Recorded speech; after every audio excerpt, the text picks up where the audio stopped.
ಓಂ ಶಾಂತಿ. ಇಂದಿನ ಮುರಳಿಯ ದಿನಾಂಕ 14/6/25. ಮುರಳಿ ಮಹಾವಾಕ್ಯಗಳು. ಮೀಠೆ ಬಚ್ಚೆ, तुम्हें अब ज्ञान का तीसरा नेत्र मिला है, इसलिए अब तुम्हारी आँख किसी में भी डूबनी नहीं चाहिए. ಮಧುರ ಮಕ್ಕಳೇ, ತಮಗೀಗ ಜ್ಞಾನದ ಮೂರನೆಯ ನೇತ್ರವು ದೊರಕಿದೆ. ಅದಕ್ಕಾಗಿ ತಮ್ಮ ಕಣ್ಣುಗಳು ಯಾರೊಳಗೂ ಕೂಡ ಮುಳುಗಬಾರದು. ಯಾವಾಗ ನಾವು ಶಿವತಂದೆಯ ಜ್ಞಾನವನ್ನು ಅರಿಯುವ ಮೊದಲು ಮಾನವ ಜೀವನದ ರೂಪದೊಳಗೆ ಜೀವನ ಮಾಡ್ತಾ ಇದ್ವಿ. ಆಗ ದೇಹಭಾನದಲ್ಲಿ ಇರೋದ್ರಿಂದ ತನ್ನದೇ ದೇಹದೊಳಗೋ ಈ ಕಣ್ಣುಗಳು ಮುಳುಗ್ತಾ ಇತ್ತು, ಮನಸ್ಸು ಮುಳುಗ್ತಾ ಇತ್ತು. ಇಲ್ಲ ಅನ್ಯರ ದೇಹದ ಸೌಂದರ್ಯದಲ್ಲಿ, ಅನ್ಯರ ವಿಶೇಷತೆಗಳಲ್ಲಿ, ಅಥವಾ ವಸ್ತುವಿನಲ್ಲಿ, ವ್ಯಕ್ತಿಯಲ್ಲಿ, ವೈಭವದಲ್ಲಿ, ಸಂಸಾರಿಕ ಮಾತುಗಳಲ್ಲಿ, ಅನೇಕ ವಿಷಯಗಳಲ್ಲಿ ಈ ಕಣ್ಣುಗಳು ಆಕರ್ಷಿತ ಆಗ್ತಾ ಇತ್ತು. ಅದೇ ವಿಚಾರದಲ್ಲಿ ಮುಳುಗ್ತಾ ಇತ್ತು. ಅದನ್ನು ಸತ್ಯ ಅಂತ ತಿಳ್ಕೊಂಡು ಅನುಭವ ಮಾಡ್ತಾ ಇತ್ತು. ಅದಕ್ಕಾಗಿ ಬಾಬಾ ಹೇಳ್ತಾರೆ, ಅದರ ಫಲ ಬಹಳಷ್ಟು ದುಃಖ, ಬಹಳಷ್ಟು ಚಿಂತೆ, ಅಶಾಂತಿಯ ಅನುಭವ ಮಾಡಬೇಕಾಗಿದೆ. ಆದರೆ ಬಾಬಾ ಪರಮಾತ್ಮ ತಂದೆ ಸಮಯಾನುಸಾರವಾಗಿ ನಾಟಕದಲ್ಲಿ ಬರ್ತಾರೋ ಆಗ ಮಕ್ಕಳಿಗೆ ಜ್ಞಾನದ ಮೂರನೇ ನೇತ್ರವನ್ನು ಕೊಡ್ತಾರೆ. ಈ ನೇತ್ರದಿಂದ ನಮಗೆ ಸತ್ಯ ಅಸತ್ಯ ಏನನ್ನೋದು ಸ್ಪಷ್ಟವಾಗಿ ಕಾಣಿಸ್ತದೆ. ಅಂದರೆ ಯಾವುದು ಸತ್ತಿದೆ, ಆತ್ಮ ಗುಪ್ತ ಇದೆ, ಅದು ಕೂಡ ಆತ್ಮನ ಮೂರನೇ ನೇತ್ರಿಗೆ ಅನುಭವ ಆಗ್ತದ. ಯಾವುದು ಅಸತ್ಯ ಇದೆ, ಅದು ಅಸತ್ಯ ಅನ್ನುವಂಥದ್ದು ಕೂಡ ತಿಳಿತದ.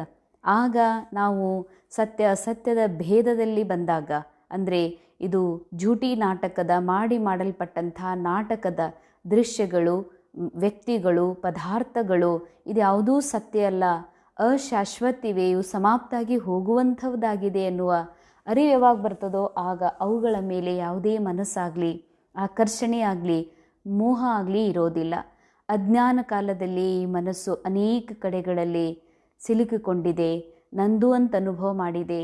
ಅದನ್ನು ಕಸಿದುಕೊಳ್ಳೋದಕ್ಕೆ, ಅದನ್ನು ತನ್ನದಾಗಿಸ್ಕೊಳ್ಳೋದಕ್ಕೆ ಬಹಳಷ್ಟು ಪ್ರಯತ್ನ ಮಾಡಿದೆ, ಪಾಪಕರ್ಮಗಳನ್ನು ಮಾಡಿದೆ ಈ ಮನಸ್ಸು. ಅದಕ್ಕಾಗಿ ಬಾಬಾ ಹೇಳ್ತಾರೆ, ನಿಮಗೀಗ ಮೂರನೇ ನೇತ್ರ ಸಿಕ್ಕಿದೆಯಲ್ಲ, ಅಂದಮೇಲೆ ಈ ಕಣ್ಣುಗಳಿಂದ, ಈ ಕಣ್ಣಿನಿಂದ ಎಂದಿಗೂ ಕೂಡ ನೀವು ಸ್ಥೂಲ ನೇತ್ರಗಳ ಮೂಲಕ ಏನು ಮನಸ್ಸು ಮಾಡ್ತಿತ್ತು, ಇದು ನಂದಾಗಬೇಕು, ಇದು ನಂದು ಅಂತ ಅದರಲ್ಲಿ ಮುಳುಗಬೇಡ್ರಿ ಅಂತಾರೆ ಬಾಬಾ. ಯಾಕಂದರೆ ಸ್ಥೂಲ ನೇತ್ರಗಳು, ಶರೀರದ ನೇತ್ರಗಳಿವೆ ಇವೆ, ಅವು ರಾವಣನ ಜಗತ್ತಿನಲ್ಲಿ ಮುಳುಗಿಸ್ಲಿಕ್ಕೆ ಇವೆ. ಮಾಯಾ ಜಗತ್ತು ತನ್ನ ಕಡೆ ಆಕರ್ಷಣೆ ಮಾಡ್ಕೊಳ್ಳಿಕ್ಕೆ ಇವೆ. ಅದಕ್ಕಾಗಿ ಸ್ಥೂಲ ನೇತ್ರಗಳಿಂದ ಭಲೇ ಆ್ಯಕ್ಟಿಂಗ್ ಮಾಡಲಿಕ್ಕೆ ಭಲೇ ಉಪಯೋಗ ಮಾಡಿರಿ, ಆದರೆ ಸತ್ಯ ಅಸತ್ಯವನ್ನು ಅರಿಲಿಕ್ಕೆ ಬಾಬಾ ಹೇಳ್ತಾರೆ ಮೂರನೇ ಕಣ್ಣಿನ ಉಪಯೋಗವನ್ನು ಮಾಡಿರಿ ಅಂತ. ಇಂದಿನ ಮುರಳಿಯ ಪ್ರಶ್ನೆ, ಜಿನ್ಹೇ पुरानी दुनिया से बेहद का वैराग्य होगा, उनकी निशानी क्या होगी? ಯಾರಿಗೆ ಹಳೆಯ ಜಗತ್ತಿನಿಂದ ಬೇಹದ್ದಿನ ವೈರಾಗ್ಯವಿರುವುದೋ ಅವರ ನಿಶಾನಿಗಳೇನಾಗಿರ್ತವೆ? ಹಳೆಯ ಜಗತ್ತು ಅಂದರೆ ಈ ವಿಶ್ವ ನಾಟಕ, ಕಲಿಯುಗದ ಸಮಯ. ಹಾಗೂ ಬೇಹದ್ದಿನ ವೈರಾಗ್ಯ ಇರೋದು ಅಂತಂದರೆ ವೈರಾಗ್ಯ ಅಂದರೆ ಬೇರಾಗ, ರಾಗರಹಿತವಾದಂತಹ ಅಥವಾ ವೈರತ್ವವಿಲ್ಲದ, ರಾಗವಿಲ್ಲದ ಸ್ಥಿತಿ. ಅರ್ಥಾತ್ ಡ್ರಾಮಾದಿಂದ ಡಿಟ್ಯಾಚ್ ಆಗಿರುವಂಥ, ತನ್ನ ಮೂಲ ಆತ್ಮಸ್ಥಿತಿಯಲ್ಲಿ ಸ್ಥಿತ ಆಗಿರುವಂತಹ, ತಂದೆಯ ಸಂಘದಲ್ಲಿರುವಂತಹ ಒಂದು ಸ್ಥಿತಿ ಯಾರ್ದಿರ್ತದೋ ಬಾಬಾ ಕೇಳ್ತಾರೆ ಅಂಥವರ ನಿಶಾನಿಗಳೇನಾಗಿರ್ತವೆ ಅಂತ ಬಾಬಾ ಹೇಳ್ತಾರೆ ಉತ್ತರದಲ್ಲಿ, वो अपना सब कुछ बाबा को अर्पण कर देंगे, हमारा कुछ भी नहीं. ಅಂಡರ್ಲೈನ್, ಅಂಥವರು ತಮ್ಮದೆಲ್ಲವನ್ನು ತಂದೆಗೆ ಅರ್ಪಿಸಿ ಬಿಡ್ತಾರೆ. ಬಾಬಾ ಇದ್ಯಾವುದೂ ನಂದಲ್ಲ. ಅಂಡರ್ಲೈನ್, ಅವ್ರು ಏನಿರ್ತದೆ ಎಲ್ಲನೂ ಒಪ್ಪಿಸ್ತಾರ ಅಂತ. ಎಲ್ಲವೂ ಅಂದರೆ ಇದರಲ್ಲಿ ಅತಿ ಸೂಕ್ಷ್ಮವಾಗಿದ್ದು ಬರ್ತದ. ನಾ ಆತ್ಮ ಇದ್ದೀನಿ, ಆತ್ಮನ ಮನಬುದ್ಧಿ ಸಂಸ್ಕಾರಗಳು ಸಮಯಾನುಸಾರ ಮಾಯೆಗೆ ವಶೀಭೂತಾಗಿರೋದ್ರಿಂದ ಮನಸ್ಸಿನಲ್ಲಿ ನಡೆಯುವ ವಿಚಾರ ಡ್ರಾಮಾದ ಸ್ಕ್ರಿಪ್ಟ್ನ ಅನುಸಾರ ನಡೀತಾ ಇವೆ. ಕನಸಿನಲ್ಲಿ ಬರುವ ವಿಚಾರಗಳು, ದೃಶ್ಯಗಳು, ಮಾತು, ಅನುಭವಗಳು ಡ್ರಾಮಾದ ಸ್ಕ್ರಿಪ್ಟ್ನ ಅನುಸಾರ ದೊರಕಿದೆ ಅಂದಮೇಲೆ ಇದು ಯಾವುದೂ ನಾನಲ್ಲ, ಇದು ನನ್ನ ಪ್ರಾಪರ್ಟಿ ಅಲ್ಲ, ಇದು ರಾವಣನ ಪ್ರಾಪರ್ಟಿ, ಇದು ಡ್ರಾಮಾ ಕೊಟ್ಟಿದೆ, ನಾನು ಅಲ್ಲ ಅಂದಮೇಲೆ ಇದು ನನ್ನ ಹತ್ರ ಯಾಕೆ ಇಟ್ಕೋಬೇಕು, ಇದು ನಂದು ಅಂತ ಯಾಕೆ ಅನ್ಕೋಬೇಕು, ಇಂಥ ವಿಚಾರ ನನಗೆ ಬರ್ತಾ ಇದ್ದಾವಲ್ಲ ಅಂತ ಹೇಗನ್ನೋದು. ಅಂದಮೇಲೆ ನಾನಂತೂ ನಿರಾಕಾರ ಶುದ್ಧ ಪವಿತ್ರ ಆತ್ಮ ಇದ್ದೀನಿ ಅಂದಮೇಲೆ ಈ ಎಲ್ಲ ವಿಚಾರ ಭಾವನೆ ಎಲ್ಲ ಸ್ಪರ್ಶ ಏನಿದಾವ ಇವೆಲ್ಲ ಡ್ರಾಮಾದ ವಸ್ತು. ಬಾಬಾ ಇದು ನಾನು ನಿಮಗೆ ಕೊಡ್ತಾ ಇದ್ದೀನಿ, ನಾನಂತೂ ನಿಮ್ಮ ಸಮಾನ ಮಧುರ, ನಿಮ್ಮ ಸಮಾನ ಪವಿತ್ರ ಆತ್ಮ ಇದ್ದೀನಿ, ನಾನಂತೂ ನಿಮ್ಮ ಸಂಘದಲ್ಲಿ ನಿಮ್ಮ ಮಡಿಲಲ್ಲಿ ಇರ್ತೀನಿ ರೀ ಬಾಬಾ, ಇದು ಯಾವುದೂ ನಂದಲ್ಲ, ನನ್ನ ಹತ್ರ ಇಟ್ಕೊಳ್ಳೋದಿಲ್ಲ ಅಂತ ಅದನ್ನು ಬಾಬಾಗೆ ಅರ್ಪಿಸಿ ಬಿಡೋದು. बाबा हमारी यह देह भी नहीं है, यह तो पुरानी देह है, इनको भी छोड़ना है. ವೈರಾಗಿ ಮಕ್ಕಳು, ಬೇಹದ್ದಿನ ವೈರಾಗಿ ಮಕ್ಕಳು ತಮ್ಮ ಹತ್ರ ಇರುವ ಸ್ಥೂಲ ಸೂಕ್ಷ್ಮ ಎಲ್ಲವನ್ನು ಬಾಬಾಗ ಅರ್ಪಣೆ ಮಾಡಿಬಿಡ್ತಾರೆ. ಅವ್ರು ಹೇಳ್ತಾರೆ, ಬಾಬಾ ಈ ದೇಹನೂ ನನ್ನದಲ್ಲ, ಈ ಹಳೆಯ ದೇಹ ಇದನ್ನೂ ಬಿಡಬೇಕಾಗಿದೆ. ಉನ್ಕಾ ಮೋಹ ಸಬ್ಸೆ ಟೂಟ್ತಾ ಜಾಯಿಗಾ. ಅಂಥವ್ರು ಮೋಹ, ಯಾರು ಬೇಹದ್ ವೈರಾಗಿಯಾಗಿರ್ತಾರೋ ಅವ್ರ ಮೋಹ ಎಲ್ಲ ಕಡೆಯಿಂದ ತೆಗಿತಾ ಹೋಗ್ತದ, ಮುರಿತಾ ಹೋಗ್ತದ. ನಷ್ಟು ಮೋಹ ಹೋಂಗೆ. ಸಂಜಯನ ಹಾಗೆ ಮಹಾಭಾರತದ ಪಾತ್ರ ಸಂಜಯ್ ಹೇಗೆ ನಿರ್ಮೋಹಿಯಾಗಿದ್ದ, ಅದಕ್ಕೆ ಸಾಕ್ಷಿ ದೃಷ್ಟ ಆಗಿದ್ದ. ಹಾಗೆ ಬಾಬಾ ಹೇಳ್ತಾರೆ, ಯಾರು ಬೇಹದ್ ವೈರಾಗಿಯಾಗಿರ್ತಾರೆ ಅವರು ಮೋಹ ಎಲ್ಲ ಕಡೆಯಿಂದ ಸಮಾಪ್ತ ಆಗ್ತಾ ಹೋಗ್ತದ, ಇದರಿಂದ ಅವರು ನಷ್ಟ ಮೋಹಿಗಳಾಗ್ತಾರೆ.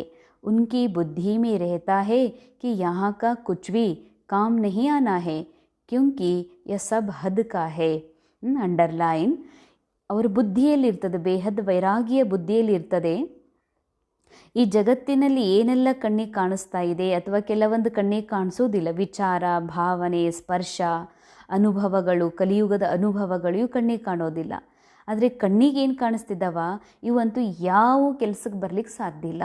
ಅಂದರೆ ಯಾವ ಪ್ರಾಪರ್ಟಿ, ಯಾವುದು ದೇಹ, ಈ ಸಂಬಂಧಗಳು, ಸಂಪರ್ಕ, ಜಾಬ್ ಇವೆಲ್ಲ ನಂದು ಅಂತೇನು ತಿಳ್ಕೊಂಡಿವಿ. ಡ್ರಾಮಾ ಯಾವಾಗಾದರೂ ಈ ಡ್ರಾಮಾದ ಪಾರ್ಟ್ ಚೇಂಜ್ ಮಾಡ್ಬೋದು, ಯಾವಾಗಾದರೂ ಕೊಟ್ಟಂಥ ಸಾಮಾನನ್ನು ವಾಪಸ್ ತೊಗೊಳ್ಬೋದು.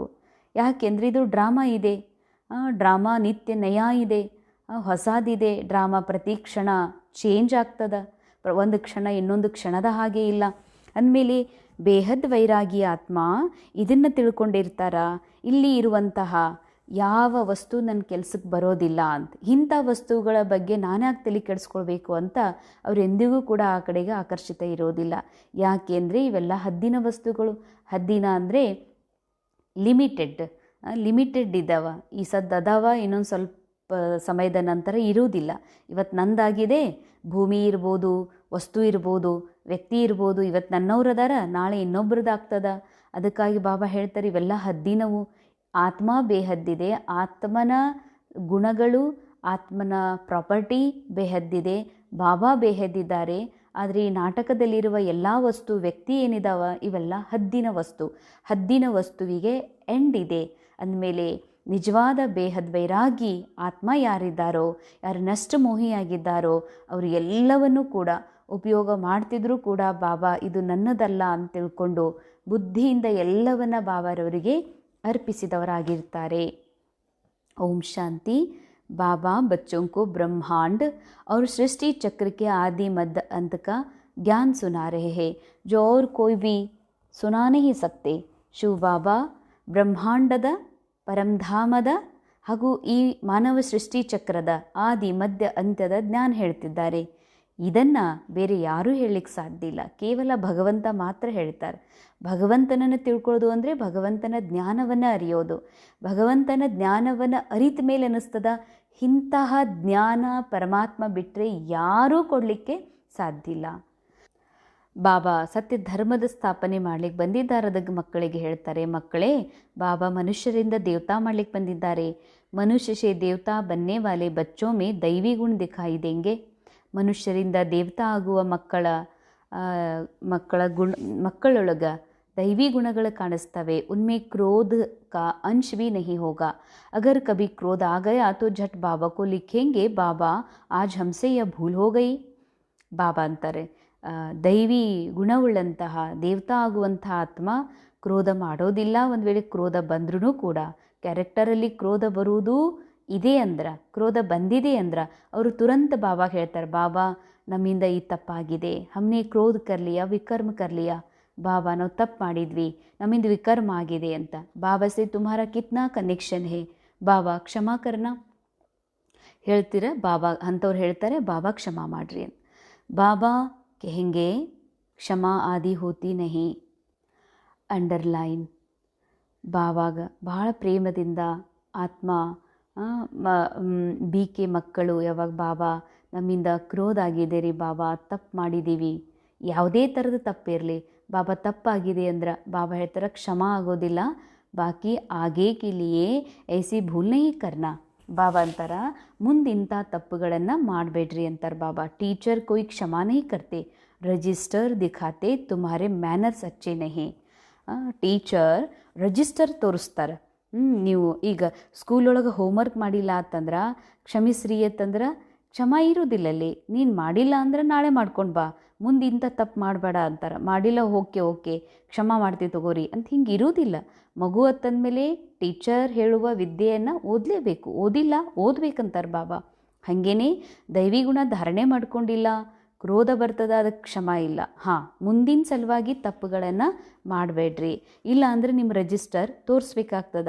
ಬೇಹದ್ ಕಾ ಬಾಬಾ ವಿ ಕೇತೆ ತುಮ್ ಅಪ್ನೆ ಮ್ಯಾನರ್ಸ್ ದೇಖ್ ರಹೆ ಹೋ, ರೋಜ್ ಅಪ್ನಾ ಪೋತಾ ಮೇಲೆ ದೇಖೋ ಕಿಸ್ಕೋ ದುಃಖ ತೋ ನಹೀ ದಿಯಾ.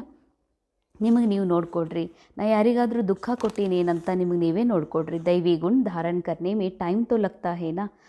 ಹಾಗಂತೂ ದೇಹಭಾನದಿಂದ ಮುಕ್ತಾಗಿ ದೈವಿ ಗುಣಗಳ ಧಾರಣೆ ಮಾಡ್ಕೊಳ್ಳೋದ್ರಲ್ಲಿ ಸಮಯ ಹಿಡಿತದೆ ಅಂತಂದರೆ ಇದು ಬಾಬಾ ಸಾಕಾರ ಮುರಳಿಯಲ್ಲಿ ಆಗ ಹೇಳಿದ ಮಾತು. ದೇಹ ಅಭಿಮಾನ ಬಡಾ ಹಿ ಮುಷ್ಕಿಲ್ ಸೆ ಟೂಟ್ತಾ ಹೇ. ದೇಹ ಅಭಿಮಾನ ಅಂತೂ ಭಾಳ ಕಠಿಣ, ಅಷ್ಟು ಸರಳಿಲ್ಲ. ನಾನು ಅಂದರೆ ವ್ಯಕ್ತಿ ಅಂತ ತಿಳ್ಕೊಂಡಿರೋದು, ನಾನಂದ್ರೆ ಅಕ್ಕೋರು, ನಾನಂದ್ರೆ BK ಸೀನಿಯರ್ ಮೋಸ್ಟ್ ಅಂತೇನು ತಿಳ್ಕೊಂಡಿದ್ದೀವಿ, ಇದು ಅಷ್ಟು ಸರಳ ಹೋಗೋದಿಲ್ಲ ಅಂತಾರೆ ಬಾಬಾ. ಜಬ್ ಅಪ್ನೆ ಕೋ ದೇಹಿ ಸಮझे ತಬ್ ಬಾಬಾ ಮೇ ಲವ್ ಜಾಯೆ. ಯಾವಾಗ ನಾವು ದೇಹಿ, ಈ ದೇಹ ನಾನಲ್ಲ, ನಾ BKನೂ ಅಲ್ಲ, ನಾ ಆತ್ಮ ಇದ್ದೀನಿ. BK ಒಂದು ರೋಲ್, ಇದು ಸಂಗಮ ಯುಗದಾಗ ಇದೊಂದು ರೋಲ್. ಸತ್ಯುಗದಾಗ ದೇವತಾ ಆಗೋದೊಂದು ರೋಲ್. ದೇವತಾ ಆತ್ಮ ಅಲ್ಲ, ಆತ್ಮನಿಗೆ ದೇವತಾ ಆಗುವ ರೋಲ್ ಸಿಕ್ಕಿದೆ. ಆತ್ಮನಿಗೆ ಸಂಗಮ ಯುಗದಲ್ಲಿ BK ಬ್ರಾಹ್ಮಣ ಆಗುವ ರೋಲ್ ಸಿಕ್ಕಿದೆ. ಅಂದಮೇಲೆ ನಾ ದೇಹನೂ ಅಲ್ಲ ಅನ್ನೋದೇನಿದೆಯಲ್ಲ, ಬಾಬಾ ಅಂತಾರ ಇದು ಬಹಳ ಮುಖ್ಯ ಪುರುಷಾರ್ಥ. ಒಂದು ವೇಳೆ ನೀವು ದೇಹಿ ಅಂತ ತಿಳ್ಕೊಂಡ್ರ, ನಾನು ಆತ್ಮ ಅಂತ ತಿಳ್ಕೊಂಡು ಅಭ್ಯಾಸ ಮಾಡಿದ್ದೆ ಆದರೆ ಬಾಬನ ಮೇಲೆ ಪ್ರೀತಿ ಬರ್ತದ. ನಹಿತೋ ದೇಹಕ್ಕೆ ಕರ್ಮ ಬಂಧನ್ ಮೇ ಹಿ ಬುದ್ಧಿ ಲಟ್ಕಿ रहती है.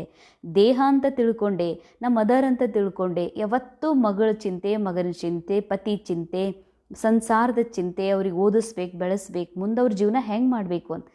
ಅವ್ರ ಜೀವನ ಪ್ರೀಡೆಸ್ಟೀನ್ಡ್ ಅದ. ಮೊದಲೇ ಬಾಬಾ ಡ್ರಾಮಾ ಅವರಿಗೆ ಫಿಕ್ಸ್ ಮಾಡಿ ಕಳಿಸಿದೆ. ಪ್ರತಿ ಕ್ಷಣನೂ ಪ್ರತಿಯೊಂದು ಆತ್ಮದಲ್ಲಿ ಫಿಕ್ಸ್ ಇದೆ ಯಾರ ಜೀವನ ಹೇಗೆ ನಡಿಬೇಕು ಅಂತ. ಯಾರ ಜೀವನ ಹೇಗೆ ನಡಿಬೇಕನ್ನುವ ಚಿಂತೆ ನಾನು ಮಾಡ್ತೀನಿ ಅಂದರೆ ಈ ಡ್ರಾಮಾ ನನ್ನ ಕೈಯಲ್ಲಿ ಇದೆ ಅಂತ ಅರ್ಥ. ಡ್ರಾಮಾ ನಮ್ಮ ಕೈಯಲ್ಲಿಲ್ಲ. ಅಂದರೆ ಬಾಬಾ ಅಂತಾರ ಎಲ್ಲಿವರೆಗೆ ದೇಹ ಅಂತ ತಿಳ್ಕೊಳ್ತೀರಿ, ದೇಹದ ಕರ್ಮ ಬಂಧನದಲ್ಲೇ ನಿಮ್ಮ ಬುದ್ಧಿ ಸಿಕ್ಕಾಕೊಂಡಿರ್ತದೆ, ಜೋತ್ ಬಿದ್ದಿರ್ತದಂತಾರೆ ಬಾಬಾ. ಅಂದರೆ ನಾನು ಅಪ್ಪ ಅಂತ ತಿಳ್ಕೊಂಡು ಬಿಟ್ಟೆ ಶುರುವಾಗ್ತದ. ಅದಕ್ಕೆ ಬಾಬಾ ಹೇಳ್ತಾರೆ ಅಪ್ಪ ಆಗುವ ಪಾತ್ರ ಸಿಕ್ಕಿದೆ, ಅದರದ್ದೇನು ಜವಾಬ್ದಾರಿ ಇದೆ. ಮದರ್ ಆಗುವ ಪಾತ್ರ ಸಿಕ್ಕಿದೆ, ಅದರ ಜವಾಬ್ದಾರಿ ಭಲೇ ನಿಭಾಯಿಸ್ರಿ. ಅದರ ಬುದ್ಧಿಯೊಳಗೆ ನಾನು ಆತ್ಮ ಇದ್ದೀನಿ, ಈ ಫ್ಯಾಮ್ಲಿಯಲ್ಲಿರೋಂಥವ್ರು ಆತ್ಮ ಅದಾರ, ಡ್ರಾಮಾದ ಮೂಲಕ ಇದು ಆ್ಯಕ್ಟಿಂಗ್ ನಡೀತಾ ಇದೆ ಅನ್ನೋದು ನಿರಂತರ ಅಭ್ಯಾಸ ಇಲ್ಲದೇ ಇದ್ದರೆ ಬಾಬಾ ಹೇಳ್ತಾರೆ ಕರ್ಮದ ಬಂಧನದೊಳಗೆ ನಿಮ್ಮ ಬುದ್ಧಿ ಜೋತ್ ಬೀಳ್ತದಂತಾರೆ ಬಾಬಾ. ಅದರೊಳಗೆ ಬಾಬನ ನೆನಪು ಬರೋದಿಲ್ಲ, ಬಾಬನ ನೆನಪಿನಲ್ಲಿ ಬುದ್ಧಿ ಸ್ಥಿರನೂ ಆಗೋದಿಲ್ಲ. बाबा कहते हैं तुमको शरीर निर्वाह अर्थ कर्म भी करना, उनसे टाइम निकाल सकते हो. ಬಾಬಾ ಅಂತಾರ ಶರೀರ ನಿರ್ವಹಣೆ ಅರ್ಥ ಭಲೇ ಕರ್ಮ ಮಾಡ್ರಿ, ಕರ್ಮ ಮಾಡಿಯೂ ಕೂಡ ನೀವು ಸಮಯ ತೆಗಿಬೋದು ತಮ್ಮ ಆತ್ಮಸ್ಥಿತಿಯ ಅಭ್ಯಾಸ ಮಾಡಿಸ್ಕೊಳ್ಳೋಕ್ಕಾಗಿ. ಭಕ್ತಿ ಕಿಲಿ ಬಿ ಟೈಮ್ ನಿಕಾಲ್ತೆ ಏನೋ, ಲೌಕಿಕದಲ್ಲಿ ಭಕ್ತಿ ಮಾಡೋದಕ್ಕೆ ಸಮಯ ತೆಗಿತಾರ, ಪೂಜಾ ಮಾಡೋದಕ್ಕೆ ಸಮಯ ತೆಗಿತಾರ, ತೀರ್ಥಯಾತ್ರೆಗಳಿಗೆ ಹೋಗಲಿಕ್ಕೆ ಸಮಯ ತೆಗಿತಾರಲ್ಲ, ಅದೇ ರೀತಿಯಾಗಿ ನೀವು ಸಹ ಇಲ್ಲಿ ಸಮಯ ತೆಗೆದು ಪುರುಷಾರ್ಥ ಮಾಡ್ಬೇಕಂತಾರೆ ಬಾಬಾ. ಬಾಬಾ अच्छी रीति स्मृति दिलाते हैं, वह बेहद का बाबा ही ज्ञान का सागर वही आकर पढ़ाते.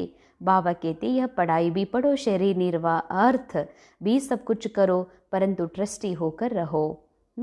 ಇಂತಹ ಜ್ಞಾನ ಬಾಬಾ ಕೊಡ್ತಿದ್ದಾರೆ. ಯಾಕಂದರೆ ಬಾಬಾನೇ ಜ್ಞಾನ ಸಾಗರ್ ಇದ್ದಾರೆ. ಜ್ಞಾನ ಆಲ್ರೆಡಿ ಆತ್ಮನೊಳಗಿದೆ, ಎಲ್ಲರ ಆತ್ಮದಲ್ಲಿ ಜ್ಞಾನ ಇದೆ. ಬಾಬಾ ಅಚ್ಚಿ ರೀತಿ ಸ್ಮೃತಿ ದಿಲಾತೆ, ಅಂಡರ್ಲೈನ್. ಬಾಬಾ ನೀವು ಹಿಂಗಿದ್ದೀರಿ ಅಂತ ಸ್ಮೃತಿ ಕೊಡಿಸ್ತಾರೆ. ಜಾಂಬವಂತ ಹನುಮಂತನಿಗೆ ಹೇಳಿದ, ಅರೆ ನೀನು ಇರೋದೇ ಪವನ್ ಪುತ್ರ ಇದಿ, ನೀನು ಆಕಾಶದಲ್ಲಿ ಸೂರ್ಯನವರೆಗೆ ಹಾರಿ ಹೋಗಿದ್ದಿ, ಈಗೂ ಹಾರ್ತಿ, ನೀ ಪವನ್ ಪುತ್ರ ಇದಿ, ಹಾರು ಅಂತ ಯಾರಿದಿ ನೆನಪರೆ ಮಾಡ್ಕೊ ನೀನು ಅಂತ ಸ್ಮೃತಿ ಕೊಡಿಸ್ತಾನೆ ಜಾಂಬವಂತ. ಹಾಗೆ ಬಾಬಾ ನೀವು ಯಾರಿದ್ದೀರನ್ನು ಸ್ಮೃತಿ ಕೊಡಿಸ್ತಾರ. ನಾವು ಯಾರಿದ್ದೀವಿ ನಮ್ಮನ್ನು ಆತ್ಮ ಮಾಡ್ತಿಲ್ಲ ಬಾಬಾ, ನೀವು ಆತ್ಮ ಇದ್ದೀರಿ, ಸಂಪನ್ನ ಆತ್ಮ ಇದ್ದೀರಿ ಅನ್ನುವ ಸ್ಮೃತಿ ಕೊಡಿಸ್ತಿದ್ದಾರೆ ಬಾಬಾ. ಅದಕ್ಕಾಗಿ ಈ ವಿದ್ಯೆ ಓದಿಸ್ತಿದ್ದಾರೆ. ಓದ್ರಿ, ಶರೀರ ನಿರ್ವಹಣೆ ಅರ್ಥ ಕರ್ಮನೂ ಮಾಡ್ರಿ, ಆದರೆ ಟ್ರಸ್ಟಿಯಾಗಿರಿ ಅಂತಾರೆ ಬಾಬಾ. ಇಲ್ಲಿ ಕೇವಲ ನಿಮಿತ್ತ ನಾಟಕ ಮಾಡ್ಲಿಕ್ಕೆ ಬಂದಿನಿದು ಯಾವುದೂ ನನ್ನದಲ್ಲ ಅನ್ನೋದು ಪಕ್ಕಾ ಇರಲಿ. जिन बच्चों को पुरानी दुनिया से बेहद का वैराग्य होगा वह अपना सब कुछ बाबा को अर्पण कर देंगे, हमारा कुछ भी नहीं.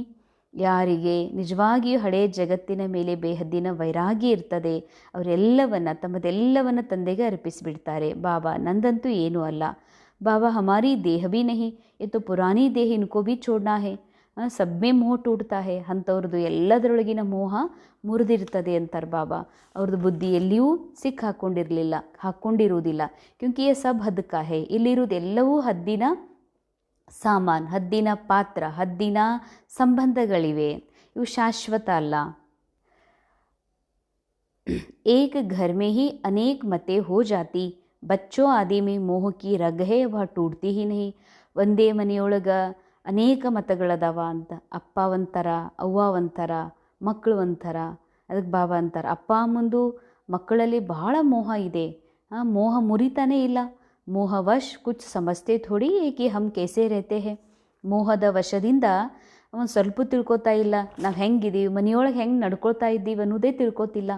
पूछते हैं बच्चे की शादी कराए, परंतु बच्चों को यह भी लॉ समझाया जाता है कि तुम स्वर्गवासी होने के लिए एक तरफ नॉलेज ले रहे हो, दूसरी तरफ पूछते हो उनको नरक में डाले. ಕೆಲವು ಅಪ್ಪ ಅಮ್ಮ ಕೇಳ್ತಾರೆ, ಬಾಬಾ ಮಗನಿಗೆ ಮದುವೆ ಮಾಡಲೇನು ಅಂತ. ಅದಕ್ಕೆ ಬಾಬಾ ಹೇಳ್ತಾರೆ, ಒಂದು ಕಡೆಗೆ ಸ್ವರ್ಗವಾಸಿ ಆಗುವ ಪುರುಷಾರ್ಥ ಮಾಡ್ತಿದ್ದಿ, ನಾಲೆಜ್ ತೊಗೊಳ್ತಾ ಇದ್ದಿ, ಇನ್ನೊಂದು ಕಡೆಗೆ ಮಗಳನ್ನು ನರಕದಲ್ಲಿ ಹಾಕಲಿಕ್ಕೆ ಪರ್ಮಿಷನ್ ಕೇಳ್ತೀರೇನು.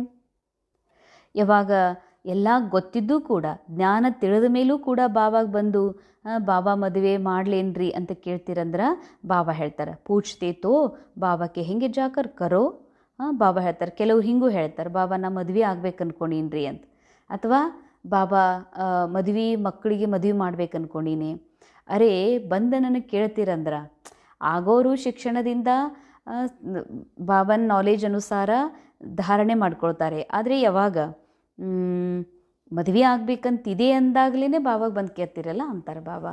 ನೀವು ಬಂದು ಕೇಳ್ತಿರತ್ತಂದಮೇಲೆ ಆಗ್ರಿ, ಬಾಬಾ ಸೆ ಪೂಚ್ತೆ ಹೇ ತೋ ಬಾಬಾ ಸಮझाते हैं इनको मोह है. ಕೇಳ್ತಿರತ್ತಂದಮೇಲೆ ಇದು ಜರೂರ್ ಬಾಬಾ ತಿಳ್ಕೊತಾರೆ, ನಿಮ್ಮದು ಮೋಹ ಇದೆ. अब न करेंगे तो भी अवज्ञा कर देंगे, बच्चे को तो करानी ही है, नहीं तो संग दोष में खराब हो जाते हैं. ಒಂದು ವೇಳೆ ಮಾಡಲಿಲ್ಲ ಅಂತಂದ್ರೆ ಏನಾಗ್ತದ, ಸಂಘ ದೋಷದಲ್ಲಿ ಖರಾಬಾಗಿ ಹೋಗ್ಬಿಡ್ತಾರೆ. ಬಚ್ಚೋಂಕು ನಹಿ ಕರಾ ಸಕ್ತೆ ಪರಂತು ಹಿಮ್ಮತ್ ಚಾಹಿಯೇನಾ.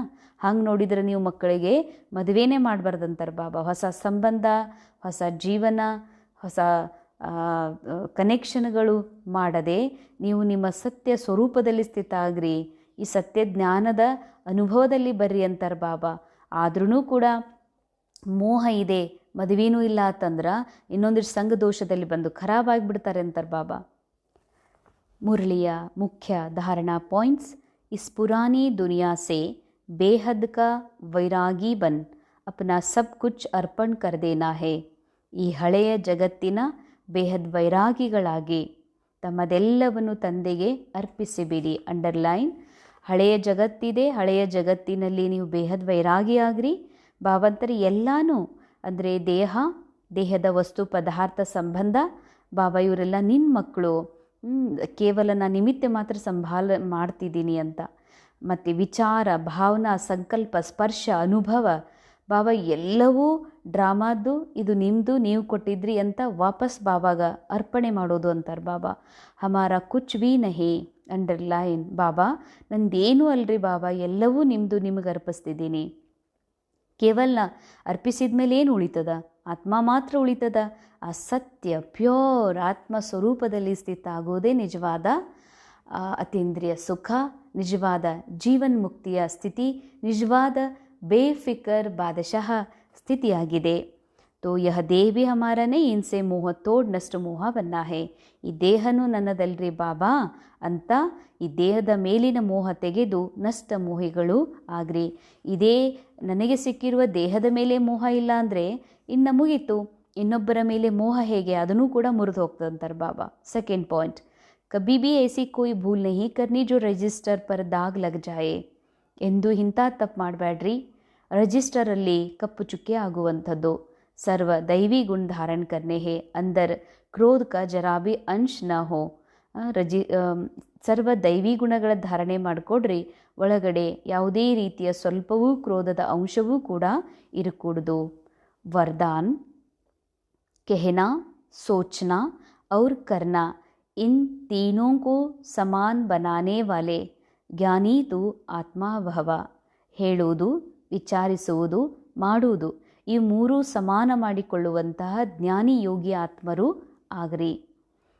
अभी वानप्रस्थ अवस्था में जाने का समय समीप आ रहा है, इसलिए कमजोरियों के मेरेपन को व व्यर्थ के खेल को समाप्त कर कहना, सोचना, करना समान बनाओ, तब कहेंगे ज्ञान स्वरूप. अंडरलाइन, विशेष अंडरलाइन. ಪುರುಷಾರ್ಥ ಅನೇಕ ಜನ ಹೀಗೆ ಕೇಳ್ತಾರ, ಈಗ ನಿಜವಾದ ಯಾವ ಪುರುಷಾರ್ಥ ಮಾಡ್ಬೇಕ್ರಿ ಮತ್ತು ವ್ಯರ್ಥದಿಂದ ಮುಕ್ತ ಆಗಲಿಕ್ಕೆ ಅಥವಾ ಈ ಚಿಂತಾದಿಂದ ಮುಕ್ತ ಆಗಲಿಕ್ಕೆ ಏನು ಪುರುಷಾರ್ಥ ಮಾಡಬೇಕು? ಬಾಬಾ ಅದೇ ರಹಸ್ಯವನ್ನು ಇವತ್ತಿನ ವರದಾನದಲ್ಲಿ ಹೇಳ್ತಿದ್ದಾರೆ. ಮಕ್ಕಳೇ, ವಾನಪ್ರಸ್ಥ ಅವಸ್ಥೆಗೆ ಹೋಗುವ ಸಮಯ ಬಂದಿದೆ. ಅಂದರೆ ಆತ್ಮ ತನ್ನ ಕಾಲಚಕ್ರದೊಳಗಿನ ಎಲ್ಲ ಪಾಠ ಮುಗಿಸ್ಕೊಂಡು ವಾಪಸ್ ಮನೆಗೆ ಹೋಗುವಂಥ ಸಮಯ ಬಂದಿದೆ. ಅದಕ್ಕೆ ಕಮ್ಜೋರಿಗಳು, ಯಾವ ಕಮ್ಜೋರಿಗಳು ಮೇರೇಪನ್ಕೋ, ಕಮ್ಜೋರಿಗಳನ್ನುವಂಥ ನಂದು ಅಂತ ಅನ್ನೋದಿದೆಯಲ್ಲ, ಆ ವ್ಯರ್ಥದ ಆಟವನ್ನು ಸಮಾಪ್ತ ಮಾಡಿ ವಿಚಾರ, ಕರ್ಮ, ಮಾತು ಸಮಾನ ಮಾಡಿಕೊಡ್ರಿ. ಆಗ ಹೇಳಲಾಗ್ತದೆ ಜ್ಞಾನ ಸ್ವರೂಪ ಅಂತ. ಅನೇಕ ಬೀಗೆಗಳು ಜ್ಞಾನದಲ್ಲಿ ನಡೀತಿದ್ದಾರೆ, ಆದರೆ ಜ್ಞಾನ ಸ್ವರೂಪ ಇಲ್ಲ. ಜ್ಞಾನ ಸ್ವರೂಪ ನಾನು ಇದ್ದೀನಿ ಅನ್ನುವಂಥ ಚೆಕ್ಕಿಂಗ್ ನಾವು ಮಾಡ್ಕೋಬೇಕಾಗಿದೆ. ಬಾಬಾ ಹೇಳ್ತಾರ, ಯಾರು ಜ್ಞಾನ ಸ್ವರೂಪಾತ್ಮ? ಕಮ್ಜೋರಿಗಳು ನಂದು ಅಂತ ತಿಳ್ಕೊಂಡಿದ್ದೀನಲ್ಲ, ಈ ಆಟ ಸಮಾಪ್ತ ಮಾಡ್ರಿ ಅಂತಾರೆ ಬಾಬಾ. ತಿಳ್ಕೊಡ್ರಿ, ಈ ಕ್ಯಾರೆಕ್ಟರ್ ಒಳಗೆ ಕ್ರೋಧ ಬರ್ತದ, ಈ ಕ್ಯಾರೆಕ್ಟರ್ ಒಳಗೆ ಇರಿಟೇಷನ್ ಆಗ್ತದ, ಈ ಕ್ಯಾರೆಕ್ಟರ್ ಒಳಗೆ ಜೋರು ಮಾತು ನಡೀತದ, ಅಥವಾ ಈ ಕ್ಯಾರೆಕ್ಟರಿಗೆ ಭಾಳ ಸ್ವಲ್ಪ ನಿದ್ದೆ ಮಾಡೋದಿದೆ, ಒಂದು ಸ್ವಲ್ಪ ಏನೋ ಅವಗುಣಗಳಿದಾವ, ಏನೋ ಅತಿ ಮಾತಾಡೋದಿದೆ ಅಥವಾ ಅತಿ ತಿನ್ನೋದಿದೆ, ತಿಳ್ಕೊಡ್ರಿ. ಇದು ಕಮ್ಜೋರಿ, ಈ ಕ್ಯಾರೆಕ್ಟರ್ ಒಳಗಿರುವಂಥ ಕಮ್ಜೋರಿಗಳು. ಇಲ್ಲಿ ತನಕನೂ ನಾವು ತಿಳ್ಕೊಂಡೀವಿ ಇದು ನನ್ನ ಕಮ್ಜೋರಿ ಅಂತ ತಿಳ್ಕೊಂಡಿದ್ದೀವಿ. ನನ್ನ ಕಮ್ಜೋರಿ ಅಂದ್ರೆ ಆ ಟೈಮಲ್ಲಿ ನಾನು ಯಾರು? ದೇಹ. ನಾನು ಅಂದ್ರೆ ಅಕ್ಕೋರು, ನಾನು ಅಂದ್ರೆ ಬೀಕೆ, ನಾನು ಅಂದ್ರೆ ಬ್ರಾಹ್ಮಣ ಅಂತ ತಿಳ್ಕೊಂಡೀನಿ. ಅದಕ್ಕೆ ಇವೆಲ್ಲ ರೋಲ್ ಕಾನ್ಷಿಯಸ್, ಇವೆಲ್ಲ ದೇಹಬಾನ್ ಅಂತ ತಿಳ್ಕೊಂಡಾಗ ಕಮ್ಜೋರಿಗಳು ಇದು ನನ್ನ ಕಮ್ಜೋರಿ ಅಂತ ಆಗ್ತದೆ. ಬಾಬಾಂತರಿ ಈ ಆಟ ಸಮಾಪ್ತ ಮಾಡು ಅಂದರೆ ಏನು ಮಾಡಬೇಕಿದೆ? ಕಮ್ಜೋರಿಗಳು ಡ್ರಾಮಾದ ಸ್ಕ್ರಿಪ್ಟ್ನ ಅನುಸಾರ ಸಿಕ್ಕಿವೆ ಕ್ಯಾರೆಕ್ಟರ್ ಒಳಗೆ, ಈ ದೇಹದೊಳಗೆ, ದೇಹದ ಪಾತ್ರದೊಳಗೆ. ಪಾತ್ರನೇ ನಾನಲ್ಲ, ಇದು ಸತ್ಯ.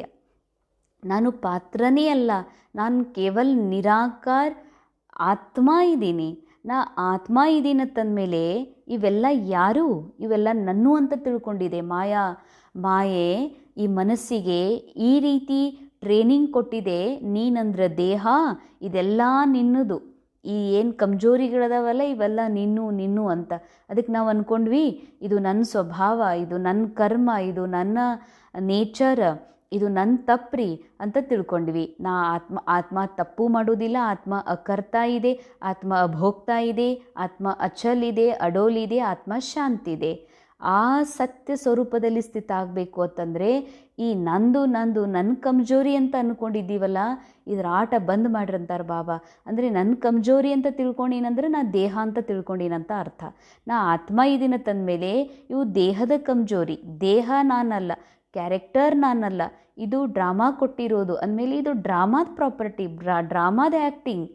ಬಾಬಾ ಇದೆಲ್ಲ ನಾನಲ್ಲ, ಇದು ನೀವು ತಗೊಳ್ರಿ ಅಂತ ಬಾಬಾಗೆ ಅರ್ಪಿಸಿ ಬಿಡೋದೇ ನಾನು ನನ್ನದನ್ನುವಂಥ ವ್ಯರ್ಥದ ಆಟವನ್ನು ಸಮಾಪ್ತ ಮಾಡೋದು.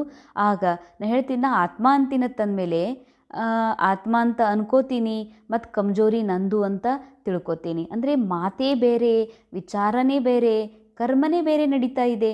ಅದಕ್ಕೆ ಬಾಬಾ ಹೇಳ್ತಾರೆ ಇವು ಮೂರೂ ಸಮಾನ ಆಗೋದು ಅಂದರೆ ನಾ ಆತ್ಮ ಇದ್ದೀನಿ, ಇದು ಸತ್ಯ. ನಾ ಆತ್ಮ ಇದ್ದೀನ ತಂದಮೇಲೆ ಕ್ಯಾರೆಕ್ಟರ್ ಒಳಗೆ ಭಲೆ ಏನೇ ಮಾತು ನಡೀತಾ ಇದೆ, ಏನೇ ಕರ್ಮ ನಡೀತಾ ಇದೆ, ಇದು ನಾನಲ್ಲ, ನಾನು ಕೇವಲ ಶುದ್ಧ ಆತ್ಮ ಇದ್ದೀನಿ ಅನ್ನೋದು ಏನಿದೆಯಲ್ಲ, ಮಾತು ಕರ್ಮ ವಿಚಾರ ಸಮಾನ ಮಾಡ್ಕೊಳ್ಳೋದು. ಅವರೇ ಜ್ಞಾನ ಸ್ವರೂಪ ಆತ್ಮ. ಜೋ ಐಸಾ ಜ್ಞಾನ ಸ್ವರೂಪ ಜ್ಞಾನಿ तो आत्मा ये है, उनका हर कर्म संस्कार गुण ಕರ್ತವ್ಯ ಸಮರ್ಥ ಭಾವಕ್ಕೆ ಸಮಾನ ಹೋಗ. ಯಾರು ಈ ರೀತಿ ಜ್ಞಾನ ಸ್ವರೂಪ ಜ್ಞಾನಿ ಆತ್ಮ ಇದ್ದಾರೋ ಅಂಥವರ ಪ್ರತಿಯೊಂದು ಕರ್ಮ ಸಂಸ್ಕಾರ ಗುಣ ಕರ್ತವ್ಯಗಳು ಸಮರ್ಥ ತಂದೆಯ ಸಮಾನ ಇರ್ತವೆ. वे कभी व्यर्थ के विचित्र खेल नहीं खेल सकते. ಎಂದೂ ಕೂಡ ವ್ಯರ್ಥದ ವಿಚಿತ್ರ ಖೇಲನ್ನು ಆಟವನ್ನು ಆಡೋದಿಲ್ಲ. ಸದಾ ಪರಮಾತ್ಮ ಮಿಲನ್ಗೆ ಖೇಲ್ ಮೇ ಬ್ಯುಸಿ रहेंगे. ಅಂಡರ್ಲೈನ್. ಈಗ ತಿಳ್ಕೊಡ್ರಿ, ನಾನು ಆತ್ಮ ಅಂತ ತಿಳ್ಕೊಳ್ಳಿಲ್ಲ, ನಾನು BK ಇದ್ದೀನಿ, ಅಕ್ಕೋರಿದ್ದೀನಿ, ಅಥವಾ ನಾನು ಒಬ್ಬ ಮನೆಯ ಯಜಮಾನಿದ್ದೀನಿ, ಮದರ್ ಇದ್ದೀನಿ, ಫಾದರ್ ಇದ್ದೀನಿ ಅಂತ ತಿಳ್ಕೊಂಡ್ವಿ ಅಂತಂದ್ರೆ ನಾವು ಇದೇ ರಾವಣನ ಖೇಲದ ಆಟದೊಳಗನೆ ಸಿಕ್ಕಾಕೊಂಡ್ಬಿಡ್ತೀವಿ. ಮದರ್ ಇದೀನತ್ತಂದ್ರೆ ಇದು ಮಾಡ್ಬೇಕು, ಅದು ಮಾಡ್ಬೇಕು, ಹಾಗೆ ಮಾಡಬೇಕು. ಕ್ಯಾರೆಕ್ಟರ್ನ ಮದರ್ ಇದೀನತ್ತಂದ್ರೆ ಈ ಕ್ಯಾರೆಕ್ಟರ್ ಮೂಲಕ ಮಕ್ಕಳಿಗೆ ಏನು ಮಾಡಬೇಕು ಅದು ಮಾಡತ್ತದ. ಆದರೆ ಬುದ್ಧಿಯೊಳಗೂ ತುಂಬಿಕೊಂಡಿದೆ, ನಾ ಮದರ್ ಇದ್ದೀನಿ, ನಾ ಹಿಂಗೆ ಮಾಡ್ಬೇಕು, ಹಿಂಗೆ ಒಳ್ಳೆಯ ಮದರ್ ಅನ್ನಿಸ್ಕೋಬೇಕು ಅಂತ, ಒಳ್ಳೆಯ ಫಾದರ್ ಅನ್ನಿಸ್ಕೋಬೇಕು, ಒಳ್ಳೆಯ ಟೀಚರ್ ಅನ್ನಿಸ್ಕೋಬೇಕು ಅಂತ ನಾವೇನು ಬುದ್ಧಿಯಲ್ಲಿ ಸತ್ಯ ಜ್ಞಾನವನ್ನು, ಸತ್ಯ ಆತ್ಮಸ್ವರೂಪವನ್ನು ಬಿಟ್ಟು ಕೇವಲ ದೇಹದ ಮಾತಿನಲ್ಲಿ ಬುದ್ಧಿ ಸಿಕ್ಕಾಕೊಂಡಿದೆಯಲ್ಲ, ಇದು ವ್ಯರ್ಥದ ಆಟ, ವಿಚಿತ್ರ ಆಟ ಸಮಾಪ್ತ ಮಾಡ್ರಿ ಅಂತಾರೆ ಬಾಬಾ. ಸದಾ ಪರಮಾತ್ಮನ ಮಿಲನದ ಆಟದಲ್ಲಿ ಬ್ಯುಸಿಯಾಗಿರಿ. ಅದ್ಭುತ, ಎಷ್ಟು ಸುಂದರ ಮಾತು ಹೇಳ್ತಿದ್ದಾರೆ ಬಾಬಾ. ಪರಮಾತ್ಮನ ಈ ಬುದ್ಧಿಯನ್ನು, ಮನಸ್ಸನ್ನು ಪರಮಾತ್ಮನ ಸುಂದರ ಮಂಗಲ ಮಿಲನದೊಳಗೆ ಸದಾ ಬ್ಯುಸಿ ಇರಂತಾರೆ ಬಾಬಾ. ಏಕ್ ಬಾಬಾ ಸೇ ಮಿಲನ್ ಮನಾಯಂಗೆ ಔರೋಂ ಕೋ ಬಾಪ್ ಸಮಾನ್ ಬನಾಯಂಗೆ. ಎದರ ಬ್ಯುಸಿ ಇರಬೇಕು? ಒಂದು ಬಾಬನ್ ಮಿಲನ ಮಾಡೋದ್ರೊಳಗೆ, ಇನ್ನೊಂದು ಅನ್ಯರನ್ನು ಬಾಬನ್ ಸಮಾನ್ ಮಾಡೋದ್ರಲ್ಲಿ ಬ್ಯುಸಿ ಇರಬೇಕು. ಆಗ ವ್ಯರ್ಥದ ಆಟ ಸಮಾಪ್ತ ಆಗ್ತದೆ. ಸ್ಲೋಗನ್: ಸೇವಾओं का उमंग छोटी छोटी बीमारियों को मर्ज कर देता है. ಅಂಡರ್ಲೈನ್. ಭಲೆ ತಾವು ಈ ಮಹಾವಾಕ್ಯವನ್ನು ಒಂದು ಹಾಳೆಯಲ್ಲಿ ಬರೆದು ವಿಶೇಷ ಸ್ಥಾನದಲ್ಲಿ ಹಚ್ಬೋದು, ಫೋಟೋ ಫ್ರೇಮ್ ಮಾಡಿ ಹಾಕ್ಬೋದು. ಅಷ್ಟು ಸೂಕ್ಷ್ಮ, ಅಷ್ಟು ಸತ್ಯವಾದಂತಹ ಗೂಢ ರಹಸ್ಯ ಬಾಬಾ ನಮಗೆ ತಿಳಿಸ್ತಿದ್ದಾರ.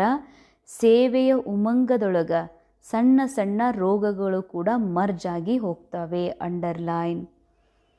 ಸೇವೆಯ ಉಮಂಗದಲ್ಲಿ ಸಣ್ಣ ಸಣ್ಣ ರೋಗಗಳು ಮರ್ಜ್ ಆಗಿ ಹೋಗ್ತಾವೆ. ಅಂದರೆ ಸಣ್ಣ ರೋಗಗಳು ಮಲ್ಟಿಪಲ್ ಆದವು ಅಂತಂದ್ರೆ ಪೂರ ಆತ್ಮ ತನ್ನ ಆತ್ಮಸ್ಮೃತಿ ಕಳ್ಕೊಂಡು ದೇಹಭಾನದಲ್ಲಿ ಬಂದುಬಿಡ್ತದೆ. ನನಗೆ ಆರಾಮಿಲ್ಲ, ನನಗೆ ಈ ಥರ ತ್ರಾಸಿದೆ. ಇದೇ ಕ್ಯಾರೆಕ್ಟರ್ ಒಳಗೆ ತ್ರಾಸು. ನಾ ಆತ್ಮ ಸಾಕ್ಷಿ ದೃಷ್ಟ ಇದ್ದೀನಿ.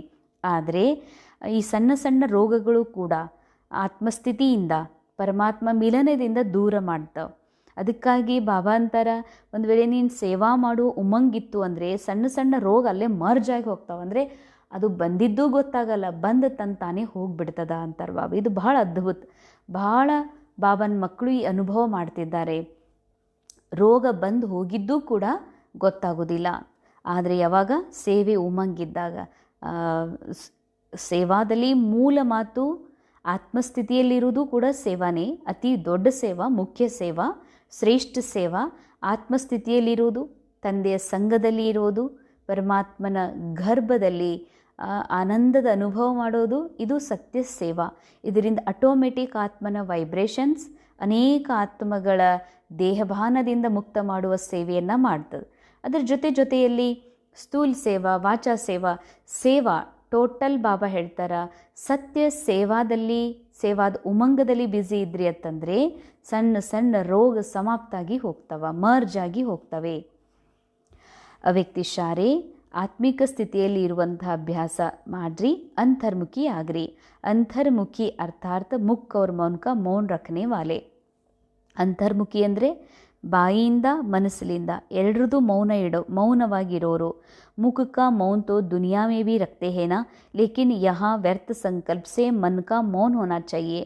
ಬಾಯಿಯ ಮೌನ, ಮಾತನಾಡದೇ ಇರುವಂತಹ ಮೌನಂತೂ ಜಗತ್ತಿನವರು ಅದಾರ. ಆದರೆ ಇಲ್ಲಿ ವ್ಯರ್ಥ ಸಂಕಲ್ಪದಿಂದಲೂ ಮೌನ ಇರಬೇಕಂತಾರೆ ಬಾಬಾ. ಸಂಕಲ್ಪ ನಡೀತಾ ಇದೆ, ಸಂಕಲ್ಪನೇ ನಾನಲ್ಲ, ಸಂಕಲ್ಪ ನಡೀತಾ ಇದೆ, ನಾ ಆತ್ಮ ಸಾಕ್ಷಿ ದೃಷ್ಟ ಇದ್ದೀನಿ. ನಾನು ನನ್ನ ಅಟೆನ್ಷನ್ ಸಂಕಲ್ಪಗಳ ಕಡೆಗೆ ಕೊಟ್ಟೆ ಅಂತಂದರೆ ಸಂಕಲ್ಪ ವ್ಯರ್ಥ ಆಗಿ ಹೋಗ್ತದೆ. ಅಂದರೆ ಅದಕ್ಕೆ ಇನ್ನೂ ಶಕ್ತಿ ಸಿಗ್ತದೆ, ವ್ಯರ್ಥ ಸಂಕಲ್ಪಕ್ಕೆ ಇನ್ನೂ ಬಲ ಸಿಗ್ತದೆ. ಇವಾಗ ನಾ ಆತ್ಮ ಆ ವ್ಯರ್ಥ ಸಂಕಲ್ಪಕ್ಕೆ ಅಟೆನ್ಷನ್ನೇ ಕೊಡೋದಿಲ್ಲ. ನಾನು ನನ್ನ ಆತ್ಮ ಸ್ವರೂಪದಲ್ಲಿ ಸ್ಥಿತ ಆಗ್ತೀನಿ, ನನ್ನ ಗುಣಗಳ ನನ್ನ ಶಾಂತ ಸ್ಥಿತಿಯ ಅನುಭವ ಮಾಡ್ತೀನಂದ್ರೆ ವ್ಯರ್ಥ ಸಂಕಲ್ಪ ಬಂದು ಹೋಗ್ಬಿಡ್ತು ಸಮಾಪ್ತ ಆಗಿ.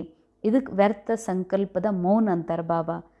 जैसे ट्रैफिक कंट्रोल करते हो तो व्यर्थ के ट्रैफिक को कंट्रोल करते हो, वैसे बीच बीच में एक दिन मौन के व्यर्थ का ट्रैफिक कंट्रोल करो. ಹೇಗೆ ಟ್ರಾಫಿಕ್ ಕಂಟ್ರೋಲ್ನ ಅಭ್ಯಾಸ ಇದೆ ಯಜ್ಞದಲ್ಲಿ ಬಾಬಾ ಈ ಒಂದು ನಿಯಮವನ್ನು ಇಟ್ಟಿದ್ದಾರೆ.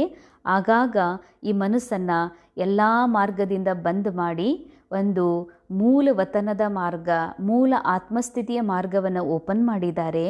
ಅದೇ ರೀತಿಯಾಗಿ ಬಾಬಾ ಹೇಳ್ತಾರ, ಮಧ್ಯ ಮಧ್ಯದಲ್ಲಿ ಆಗಾಗ ಒಂದೊಂದು ದಿನ ಮನಸ್ಸಿನ ಮೌನವನ್ನು ಮಾಡ್ತಾ ಇದ್ರಿ ಅಂದರೆ ವ್ಯರ್ಥ ಸಂಕಲ್ಪದ ಟ್ರಾಫಿಕ್ ಕಂಟ್ರೋಲ್ ಆಗ್ತದೆ ಅಂತಾರೆ ಬಾಬಾ. ವ್ಯರ್ಥ ಸಂಕಲ್ಪಗಳೇನು ಜಾಮ್ ಆಗ್ತದ ಅದೆಲ್ಲವೂ ಸಮಾಪ್ತಾಗಿ ಹೋಗ್ತದೆ. ಆಗ ಆತ್ಮಿಕ ಸ್ಥಿತಿಯ ಇರುವಂತಹ ಅಭ್ಯಾಸ ಹೆಚ್ಚಾಗ್ತದೆ ಮತ್ತು ಅಂತರ್ಮುಖಿಯಾಗುವ ಅಭ್ಯಾಸವೂ ಕೂಡ ಸರಳ ಆಗ್ತದೆ. ಓಂ ಶಾಂತಿ.